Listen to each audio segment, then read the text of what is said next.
एक क्वेश्चन है जो मेरे से ऑलमोस्ट मेरे हर सेशन में कोई ना कोई जरूर पूछता है, तो मैंने सोचा कि आज इस क्वेश्चन की डेप्थ में हम चलेंगे मिल करके, यानी कि आप जो मुझे अभी वीडियो में देख रहे हैं और मैं, हम लोग मिल करके इस क्वेश्चन की डेप्थ में चलेंगे और डीपली समझने की कोशिश करेंगे कि इस क्वेश्चन का क्या आंसर है। वो क्वेश्चन है कि हमेशा मोटिवेटेड कैसे रहे। तो इससे पहले कि इस क्वेश्चन की हम डेप्थ में चले, मैं आपको बताना चाहूंगा एक ऐसी स्टडी के बारे में जो बहुत ही इंटरेस्टिंग है। वो हुई थी कोलंबिया यूनिवर्सिटी में 1998 में। एक प्रोफेसर ने स्टडी को किया जिसमें कि बहुत सारे बच्चे थे जो कि सारे 5th स्टैंडर्ड के थे और उनको पजल्स थी बहुत तरह तरह की सॉल्व करने के लिए। उसमें से कुछ पजल्स बहुत ही मुश्किल थी, कुछ बहुत ही आसान थी। उसके बाद में जब उन बच्चों ने उन पजल्स को सॉल्व किया तो उसके बाद में सभी बच्चों को एक ही बात कही गई कि आपने बहुत अच्छा किया। बस यहां पर एक छोटा सा फर्क था। आधे बच्चों को उन्होंने कहा कि आपने इतना एक्स्ट्राऑर्डिनरी इसलिए परफॉर्म किया क्योंकि आप बहुत ही ज्यादा इंटेलिजेंट हो, और बाकी के जो आधे बच्चे थे उनको कहा गया कि आपने जो इतना एक्स्ट्राऑर्डिनरी परफॉर्म किया उसकी वजह थी आपका हार्ड वर्क। फिर उसके बाद में दोबारा से इन सब बच्चों को कुछ पजल्स दी गई सॉल्व करने के लिए, जिसमें से कुछ बहुत ही आसान थी और कुछ बहुत ही मुश्किल थी।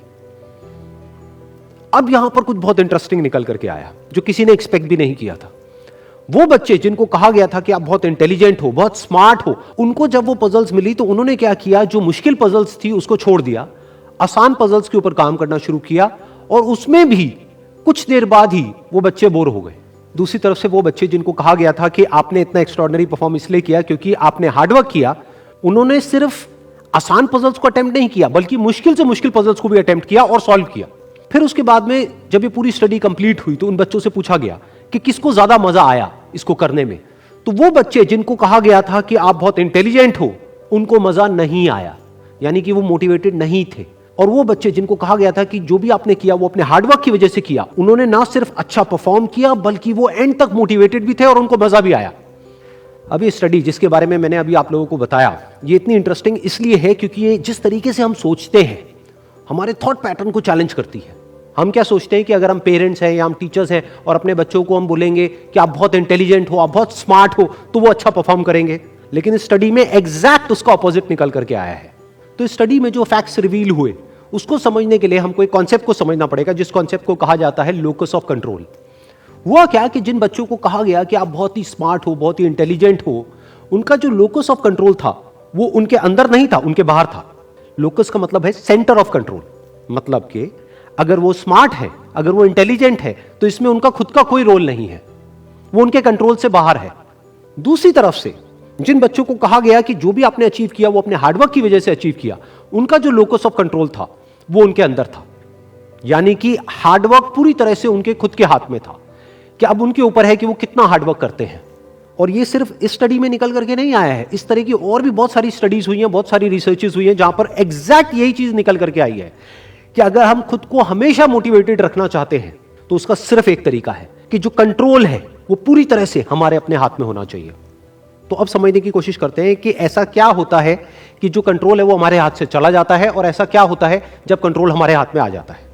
जब भी हम एक्सटर्नल फैक्टर्स की बात करते हैं कि मैं ये नहीं कर पा रहा इस वजह से, उस वजह से, उस वजह से, जो कि मेरे कंट्रोल से बाहर है, तो हमारे हाथ से कंट्रोल चला जाता है।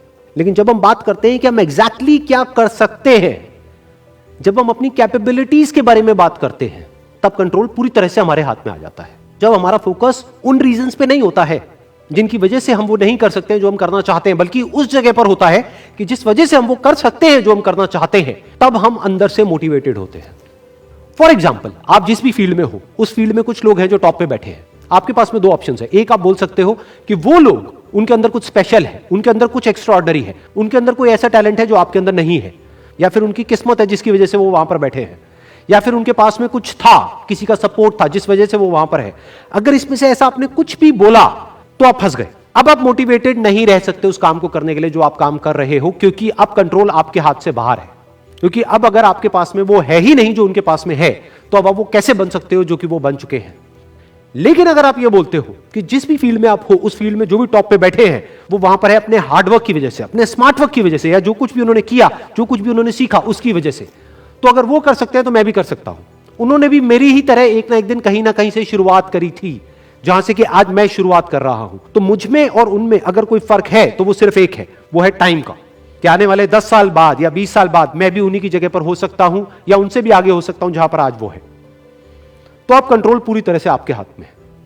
तो हमारे पास में हमेशा ये दो ऑप्शंस होते हैं, एक कि हम कंट्रोल को अपने हाथ से छोड़ दें, और दूसरा कि कंट्रोल हम पूरी तरीके से अपने हाथ में ले लें।